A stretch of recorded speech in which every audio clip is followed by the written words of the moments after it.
What's up, everybody? Zoltan here with Firebornknives. This is going to be the first YouTube longer format video. This is going to be the full build of this particular knife. So all of my previous reels combined basically for this with a bit of a voiceover. So without further ado, let's get into it.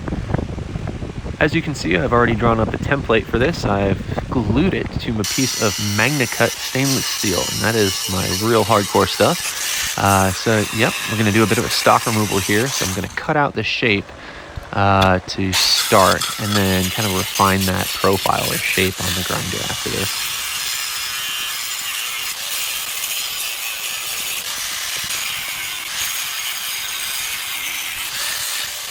I've done this process before. Most of the time I use this cutoff wheel and grinder. Sometimes I'll use a plasma cutter too, whatever I kind of feel like doing at the time.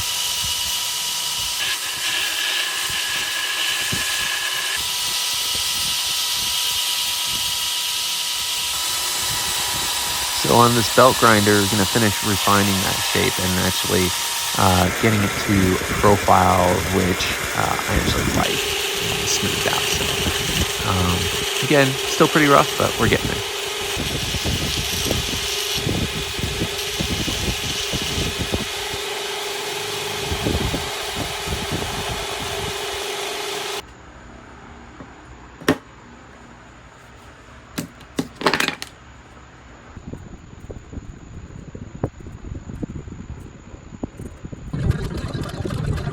This part of the build was actually pretty tricky.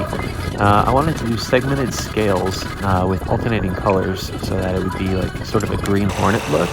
But in order to do so, I wanted a bit of curvature on each of the segments, which isn't a big deal. I used a scroll saw to get that curvature and cut it out or whatever. But the tricky part was kind of gluing it all together because nothing wanted to stick and everything had curves on it. So when you go to clamp it, nothing stayed together properly, and yeah, it was a bit of a challenge. So I ended up actually finishing the shaping and matching of each segment on the belt grinder here. It definitely seemed to make it a bit easier.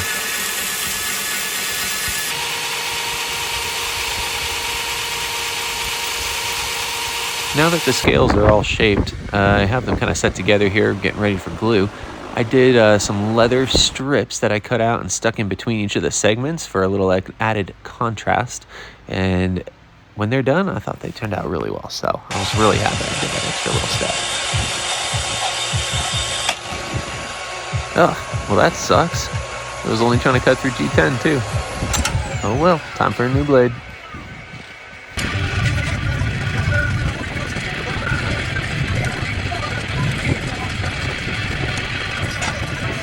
Let's go.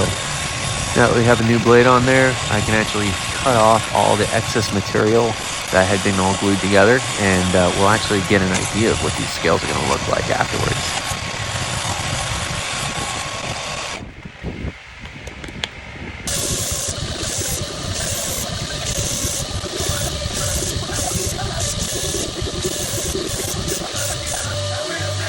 It was at this point that I got really excited for these things.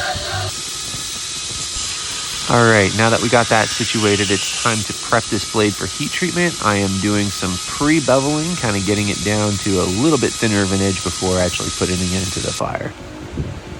And right here is where I realized I needed to drill holes before I did the heat treatment. So definitely got to do that. Otherwise, I'm going to be burning bits after the fact once the blade's hardened. But yep, there it is. Now it's ready. All right, so I had to get a little creative with the heat treatment on this knife. It is coming along nicely though. It has been quenched in oil. Did that. It's hard as glass. Check this out. I have these 65 Rockwell hardness files from Japan. And what they're for, why don't you test the hardness of comparable steels. And because that just skates right off without any issue, that says that this is harder than that, meaning we have a successful quench. Now it's got to go in the tempering oven, 2 hour cycles after our cryo. And yeah, here we go.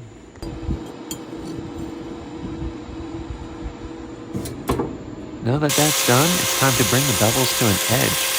I'm just going to do that real quick on the 2x72 grinder here. Once the bevels are complete, I'm shaping this ricasso and guard area by hand and file. And the reason I'm doing that is to actually fit the guard up properly. As you can see, I got this chunk of brass that will eventually become the guard. Now, it was kind of this point in my life where I fell really hard doing jiu-jitsu, and I posted where I should have break-falled and blew apart my elbow. So it's got a fracture and 2 torn ligaments. I'm in the process of recovering. However, from here on in the video, you'll see my arm is wrapped in a sling. All right, I'm still pretty hurt, so as you guys can see, I have enlisted some help to finish the current orders at the most opportune time, I might add. You know, hand sanding is considered the most tedious thing that bladesmiths do, so this is one of the only good things about this timing, I guess. We'll see. It's looking good. It's got a long way to go though, so I'll let you guys know. My wife here, God bless her heart, hand sanded this thing down to a mere finish. Nice polish on it, and it turned out great, so really proud of her for that as well. Here she is drilling some holes for the pins, and we're going to get it all glued up here momentarily. After sitting for 24 hours, this glue is completely set, and the handle will be ready for shaping. So here's my wife once more, starting to shape the handle on this one. So obviously this was done with a bit of my guidance, and she did a fantastic job. I am very particular though, and even with an injury or handicap or whatever, I really felt the need to finish it. So my finishing touches are always on my knives. Here you can see the guard is all fitted up with the handle. It is all one homogeneous piece and starting to look good.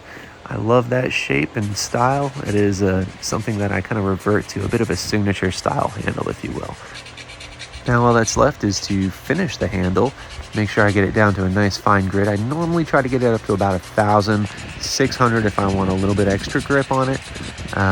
But yeah, typically I go to about 1,000.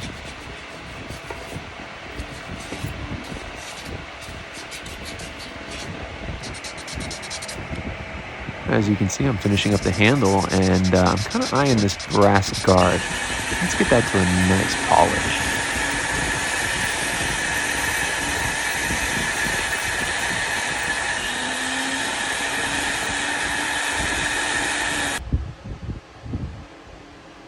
Well, this is turning out great. Now all that I have left are just a few little finishing touches.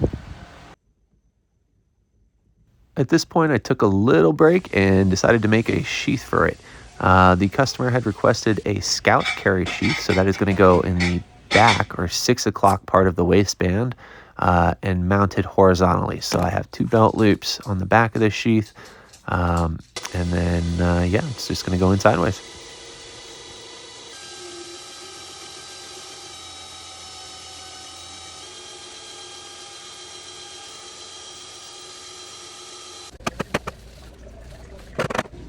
As you can see here, I'm melting a bunch of wax, and what I'm going to do is dip the sheath in it and kind of form the sheath using the wax around the knife, and that's going to help the knife just click in and out that much nicer for just that much more retention, and it turned out great. Shout out to the bladesmiths who have kind of been pioneering this technique in the last year or two. It's not a new technique by any means, but it is kind of newly adapted to this industry, so kind of cool. I have been sharpening most of my knives by hand recently, and this is no exception. I check my work with a 200 times zoom microscope here, and then a piece of paper just to kind of show off what this edge can do. So listen to this. That little click at the end where the paper falls off. Woo!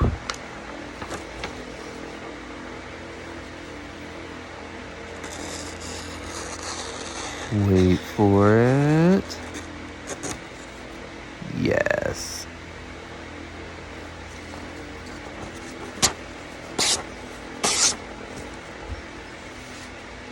No problem. This thing's so sharp it'll carve shapes into this paper.